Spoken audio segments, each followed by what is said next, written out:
Alors salut à toi, ravi de te retrouver pour cette nouvelle vidéo. Aujourd'hui nous allons parler d'une thématique bien précise, les accords parfaits. Comment est-ce qu'on forme les accords parfaits majeurs ou mineurs? Dans cette courte vidéo, nous allons donc voir comment est-ce que nous pouvons former tous nos 12 accords majeurs parfaits et mineurs.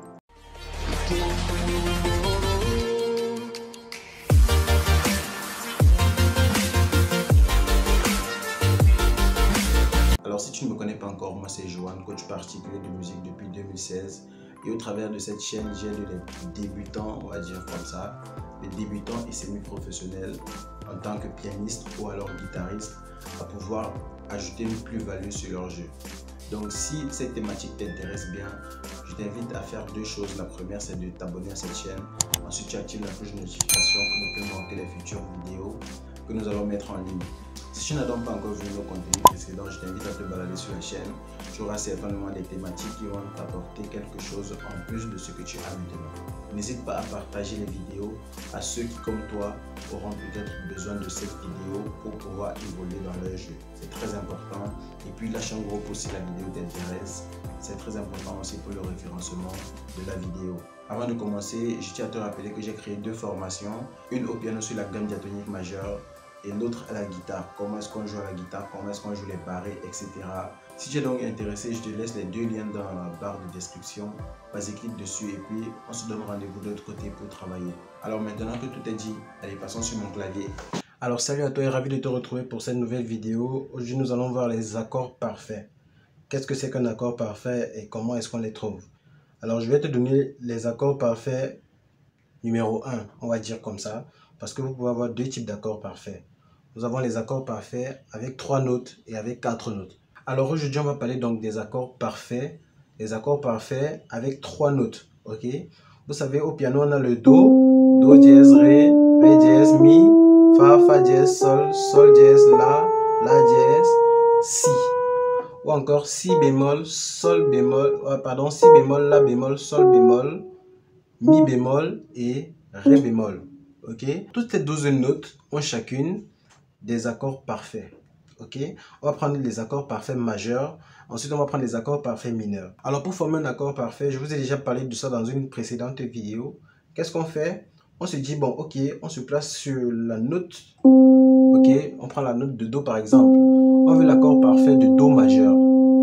Je me place sur le Do. Ensuite, je compte les tons et les demi-tons. Je vais mettre le lien de la vidéo où j'ai parlé des tons et des demi-tons quelque part là en haut.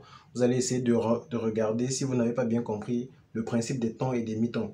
Donc, je me place sur mon Do. Je veux un Do majeur. Qu'est-ce que je fais? Alors, mon intervalle entre ma tonique et ma tierce, je dois compter 4 demi-tons ou alors 2 tons.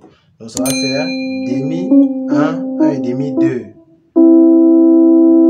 J'ai ma tierce majeure. Ensuite, je fais, à partir de ma tierce, je compte 1 ton et demi. Ça va me faire demi, 1 et demi. Ok, et j'ai ma quinte. Donc là, j'ai mon accord de Do majeur. J'ai mon accord parfait de Do majeur. Vous voyez? Ensuite, si je veux l'accord parfait de Do dièse majeur, je fais pareil. Je me place sur le Do dièse. Je compte demi, 1 et demi, 2 tons. Demi, 1 et demi. J'ai mon accord de Do dièse majeur ou Ré bémol majeur. Pareil, j'ai mon accord de Ré majeur. J'ai mon accord de Mi majeur, de Ré dièse majeur ou Mi bémol majeur. J'ai mon accord de Mi majeur. J'ai mon accord de Fa majeur avec la même formule que je vous ai donnée. Donc c'est un petit jeu d'enfant que vous pouvez essayer d'appliquer. Vous avez Fa dièse majeur ou Sol bémol majeur. Fa dièse est encore égal à Sol bémol. Ok. Ensuite vous avez un Sol majeur. Après le Sol majeur, vous avez Sol dièse majeur. Après le Sol dièse majeur, vous avez le La majeur. Ensuite, vous avez le Si bémol majeur. Ensuite, vous avez le Si majeur. Et enfin, vous revenez au Do. D'accord? Pareil, si je veux maintenant les accords mineurs, ou alors si je veux les accords parfaits mineurs, qu'est-ce que je fais? Je viens là. Au lieu d'avoir une tierce majeure, je rends ma tierce mineure en diminuant la tierce d'un demi-ton. Donc vous voyez, avec l'accord majeur, qu'est-ce que j'ai? J'ai un intervalle de 2 tons entre ma tonique. Je vais l'appeler comme ça, et ma tierce. Et ensuite, j'ai un intervalle de 1 ton et demi entre ma tierce et ma quinte. Ok? Mais là, quand je veux l'accord mineur, qu'est-ce que je fais? Je diminue ma tierce d'un demi-ton.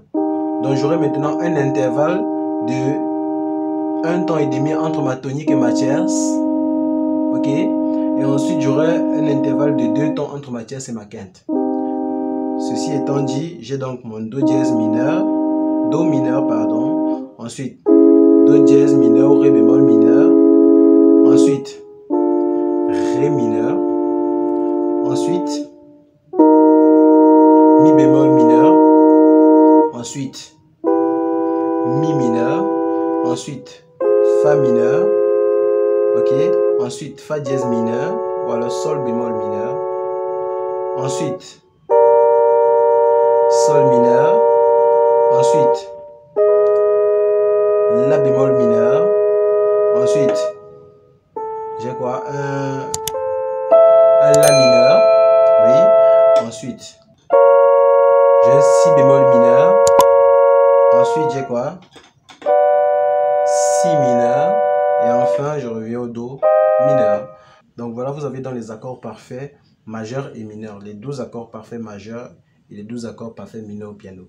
J'espère que vous avez très bien compris cette leçon. Et si c'est le cas, nous allons revenir dans une prochaine leçon pour parler des renversements. Comment est-ce qu'on renverse les accords? C'est très important. Mais pour parler des renversements, je dois avoir un enthousiasme de chacun de vous. Si tu as vu cette vidéo et que tu veux apprendre les renversements, vas-y, note dans l'espace commentaire, je vais apprendre le renversement. Ou alors si tu as un problème particulier, vas-y, pose-le dans l'espace commentaire, je vais essayer de répondre à ton problème très rapidement. Nous sommes donc arrivés au thème de cette vidéo, j'espère qu'elle t'a intéressé, j'espère que tu as appris quelque chose de nouveau. Si c'est le cas, n'hésite donc pas à me lâcher un gros pouce bleu, c'est très important pour le référencement. Et moi, je te donne donc rendez-vous très bientôt pour une nouvelle leçon.